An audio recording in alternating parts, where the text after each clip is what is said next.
What's up everyone? In this video, I'm illustrating a spell for the Mystic Punks RPG adventure Crackdown at Ivy Park. It's called the Eldritch Mouthbeam, where a beam of magic emanates from the spellcaster's elongated mouth. I changed the design of the punk spellcaster from a guy to a girl in the inks without changing the sketch at all. Benjamin Mara here, illustrator and cartoonist. Welcome to my channel where I record my process and give insights about the art projects I'm working on, with the hope you'll learn some new techniques and be inspired when making your own art. This is where I started with the Eldritch Mouthbeam. It's just a sketch of a punk with spikes drilled into his head, I guess. But I figured I would change the guy to a girl for this one. I used a lot of screen tones to accent the light of the beam itself coming out of the mouth. So I'm just starting with the outlines here to try and figure out what the shape of the face is going to look like. I often start with the eyes or the eye areas, eyebrows.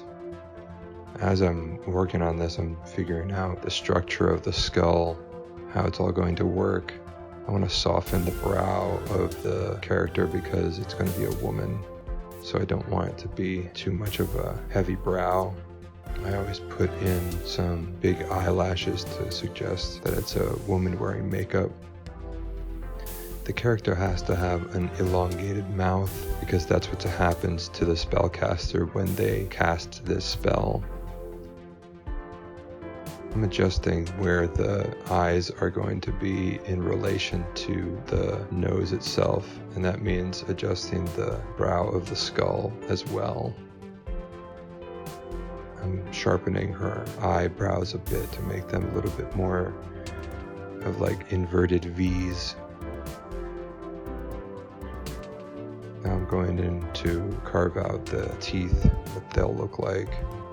Got a pretty good sense of what the skull shapes are going to be, what the elements are going to be, how they're all going to interlock at this point.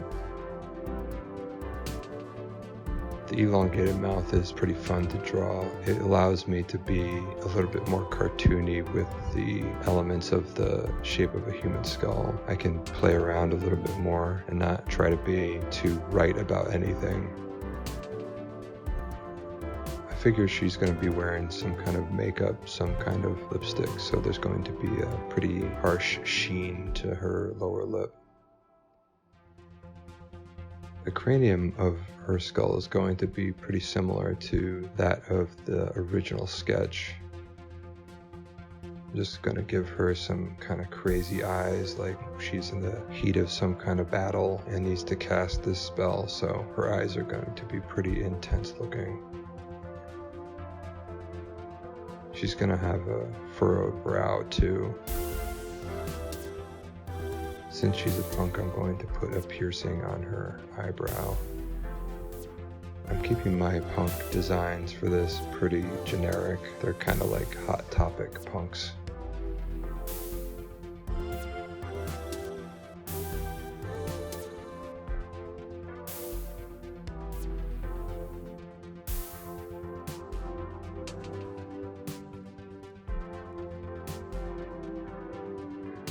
When I was looking at the mouth, it didn't look like it was wide enough, and because it's not wide, it was sort of sitting off to like the side of the skull. It kind of is doing that anyway, but I'm not going to sweat it too much.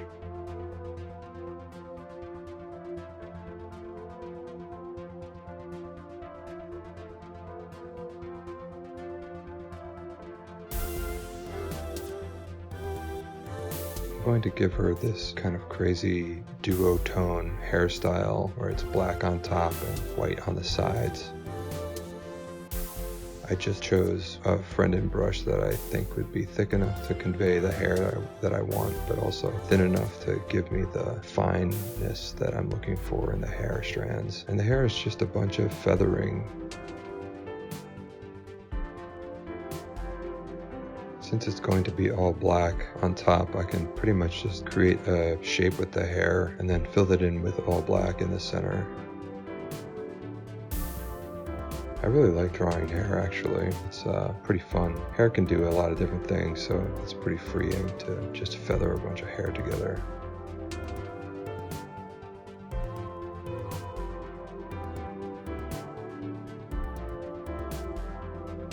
So now that I've filled in the major black shape in the center of the hair on top, I can go in and even out the blending around the sides of it just with more feathering techniques.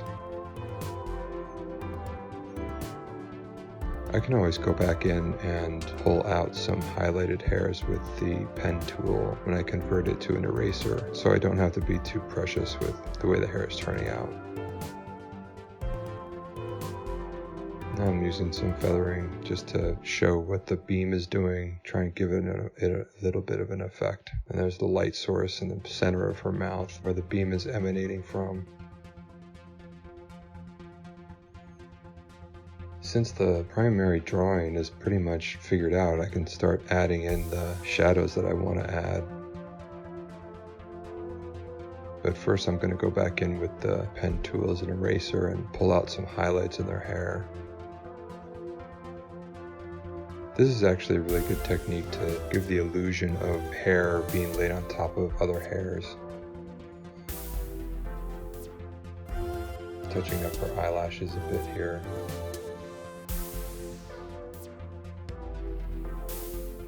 Just doing some touch-ups before I go into the shadows I want to create. I got rid of the sketch below. The sketch below is great for the first drawing, but once I get the outlines done, I don't need it anymore, and it actually is kind of an interference for what I'm trying to do. Instead of using a 100% black to do the shadows on her face, I decided to go with screen tones, more of a gray tone, to suggest the light that's emanating from her mouth from the Eldritch Mouthbeam spell.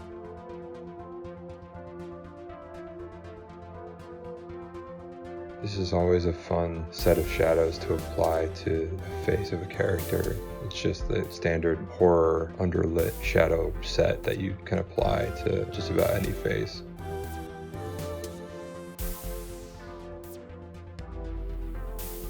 I'm using a different screen tone to apply to the background a bit, just to give a little bit more of an accent to the light that's coming from the beam. I want the light from the beam to be sitting on some kind of gray tone in order to really suggest that it's lit up.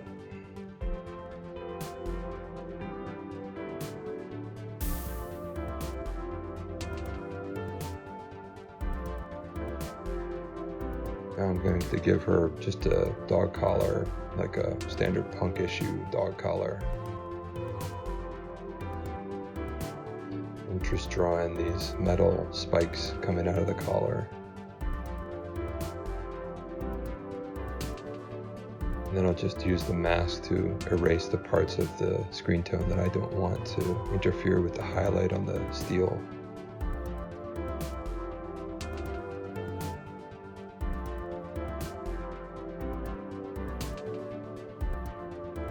I'll go in and use feathering techniques in her white hair on the lower half of her hairstyle to suggest a little bit of shadow, but because it's such a light color, I want to maintain that lightness in her hair at the bottom. I'm just adding a little bit more detail with the screen tones to suggest more of a elasticity to her face as her mouth elongates. Now I'm using a spray paint brush to fade out some of the screen tones on her. And on her jaw, just add some reflected light, just to suggest reflected light with the spray paint into the mask of the screen tones. And the same thing on the back of her neck. That's the final drawing. This is just a 1/4 page illustration to go along with the spell description, just to give a visualization for players of the game, an idea of what the spell looks like. I think this is a pretty successful drawing. There's a nice balance between black, white, and gray tone on this one. I used a lot of gray tone with this, more than I usually do. I'm usually more heavy on the black. Thanks for watching, everyone. Please hit the like and subscribe buttons, and check out more videos on my channel like this one. If you have any questions about what I've been working on or anything I mentioned in the video, leave them in the comments below and I'll be sure to answer them. See you in the next video.